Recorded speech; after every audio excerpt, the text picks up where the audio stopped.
I এদিকে I হুজুর, I হুজুর, এদিকে আমি সত্যি বলছি সত্যি হুজুর। করে বল তুই আমার হুজুর, টাকা হুজুর, কোথায় রাখিস হুজুর, কোথায় রাখিস বিশ্বাস করুন, টাকা আমি আপনার কোনো টাকা আরে, চুরি করিনি এই হুজুর। জায়গায় আবার কি হচ্ছে? হুজুর, বল, আমার টাকা হুজুর, কোথায় আমি রাখিস? টাকা চুরি করিনি। হুজুর, আমি কোনো টাকা চুরি করিনি হুজুর, বিশ্বাস করেন আমি আবার কোনো মিছে টাকা কথা চুরি কইছিস করিনি, তুই হুজুর। টাকা বের কর বের না, হুজুর। আগে টাকা কোথায় রাখিস বের আমি কর চুরি করিনি হুজুর। হুজুর, সত্যি কথা, আমি আপনার টাকা চুরি করিনি। আপনার ছোট ছেলে আপনার টাকা চুরি করেছে। হ্যাঁ, নিজে চুরি করে আমাকে ফাঁসিয়ে দিচ্ছে।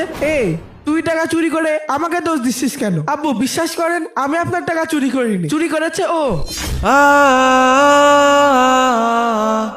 কি রে তুই আমার ছেলের নামে সৌর অপবাদ দিচ্ছিস কি জন্য হাট ঠিক আছে, আমার ঘরে দোষ দেয় না।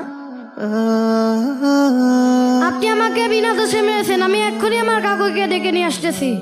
যা তুই যার পারিস ডেকে নিয়ে আই এই তোমরা সবাই পড়তে বসো আমি মাদ্রাসার রানিং সেক্রেটারি, আর আমার ভাইদের গায়ে হাত দিয়েছে ও কোন হুজুর? ওরা